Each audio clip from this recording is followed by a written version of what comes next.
Di dalam hadis lain disabdakan, "Man sanna fil islami sunnatan hasanatan falahu ajruha."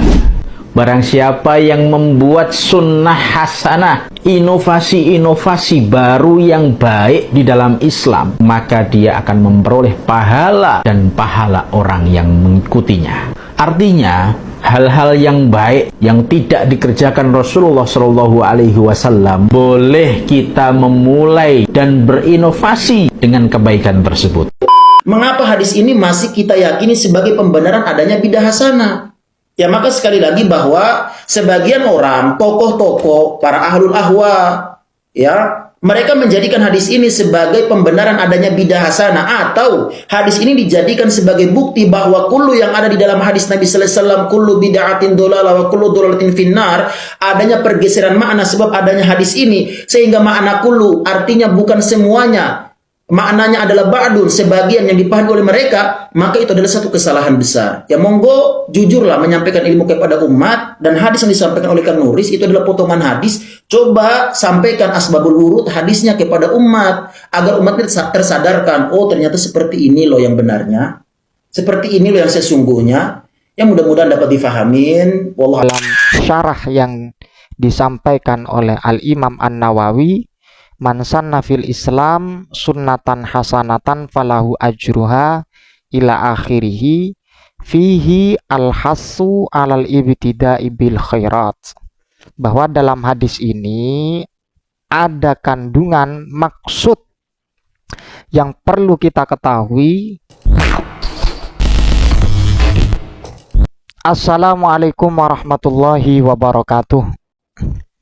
Alhamdulillah wassalatu wassalamu ala rasulillah wa ala alihi wa sahbihi wa man walah, amma ba'du. Pada kesempatan kali ini saya akan menjelaskan beberapa hal yang berkaitan dengan dalil bid'ah hasanah.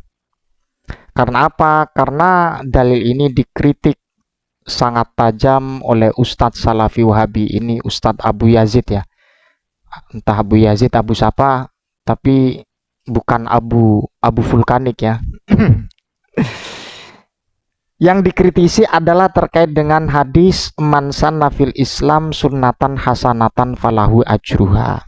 Mengapa hadis ini masih kita yakini sebagai pembenaran adanya bidah hasanah?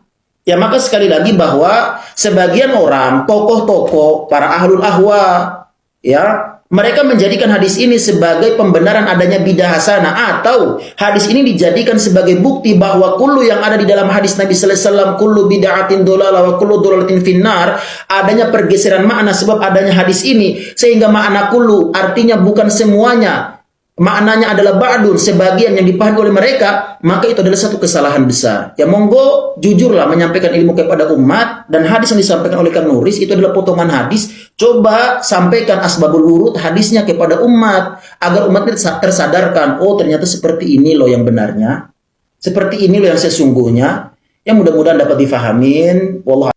Menurut prinsipnya hadis ini tidak tepat untuk dijadikan redaksi atau referensi persoalan bid'ah hasanah, karena dari aspek asbabul wurud ya, atau ya asbabul wurud atau latar belakangnya.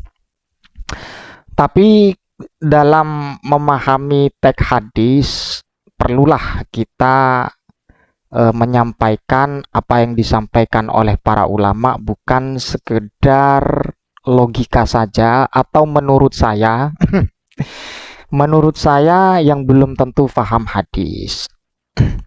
Jadi apa sih maksud daripada man sanna fil Islam yang kemudian dikritik, dikomentari dengan keras, dan apalagi menyatakan bid'ah dalam Islam itu tidak ada bid'ah hasanah dan hadisnya tidak bisa untuk dipertanggungjawabkan, dan apalagi menyebutkan lafadz kulun itu tidak bisa untuk dijadikan pedoman sebagai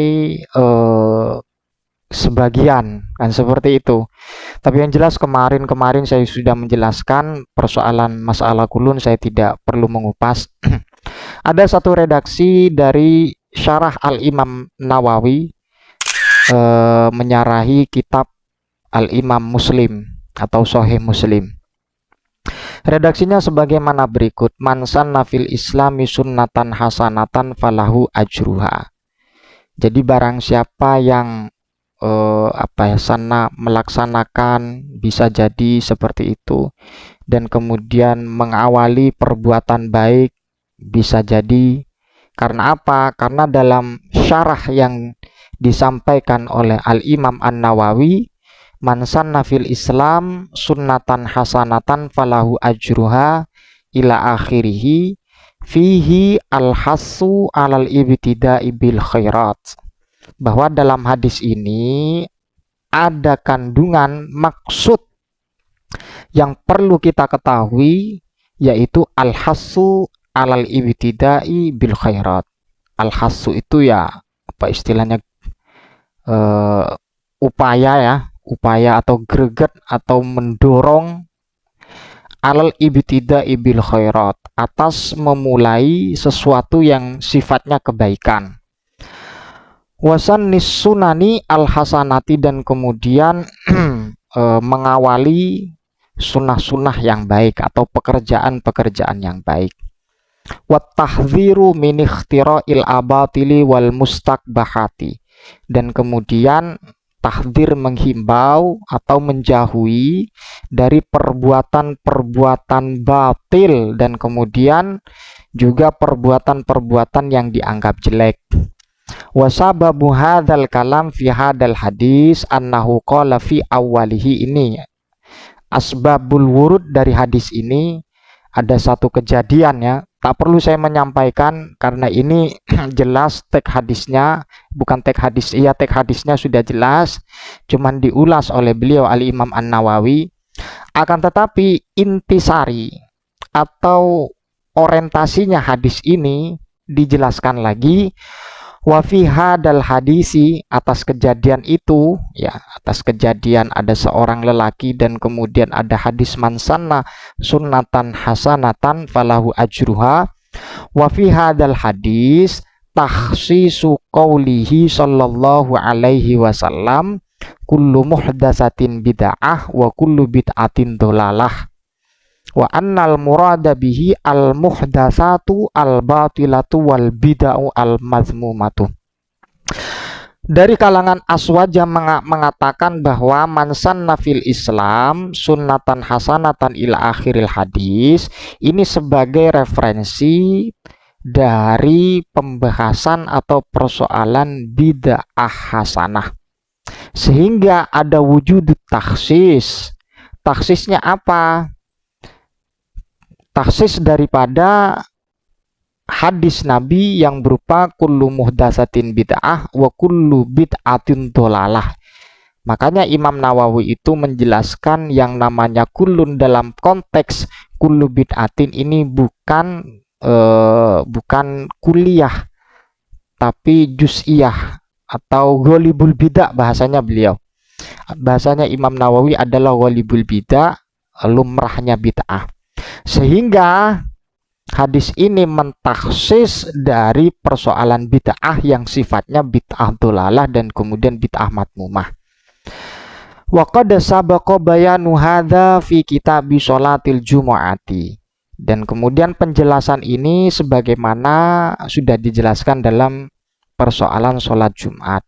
Wa dzakarna hunaka, dan saya menyebutkan dalam pembahasan itu annal bid'ah khamsatu aqsamin wajibatun wa mandubatun wa muharramatun wa makruhatun wa mubahatun. Bahwa yang namanya bid'ah itu ada 5 bagian.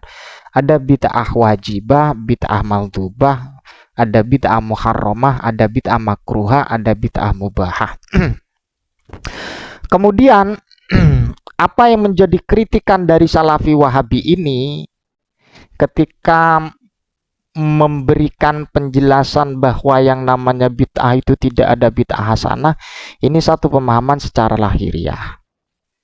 Jelas ini secara lahiriah, tidak memahami ada takhsisul hadis dengan hadis yang lain. Karena proses kajian itu ya butuh penerapan sesuai dengan para pakar hadis atau syurahul hadis. para pakar syarah hadis. Dan kemudian yang kedua, bahwa dari kalangan Salafi Wahabi itu tidak berdasarkan dalil yang menyatakan hal itu. Kalau dari kalangan Aswaji itu ada dalilnya. Dalilnya mana? Apa yang disampaikan Al-Imam An-Nawawi ketika menjelaskan hadis itu. Jadi mengkomparasikan dengan hadis mansannah dan kemudian kullu bid'atin, ini dipadukan. Oh, ternyata ada wujud taksis, taksisul umum, mentaksis sesuatu yang bersifat umum dari lafadz kullun. Lah dengan hal yang seperti ini bisa kita pahami bahwa kullu bid'atin itu tidak secara keseluruhan. Ini ada dalilnya, Pak. Jadi seperti itu. Mudah-mudahan bermanfaat yang saya sampaikan. Wa akhiron, assalamualaikum warahmatullahi wabarakatuh.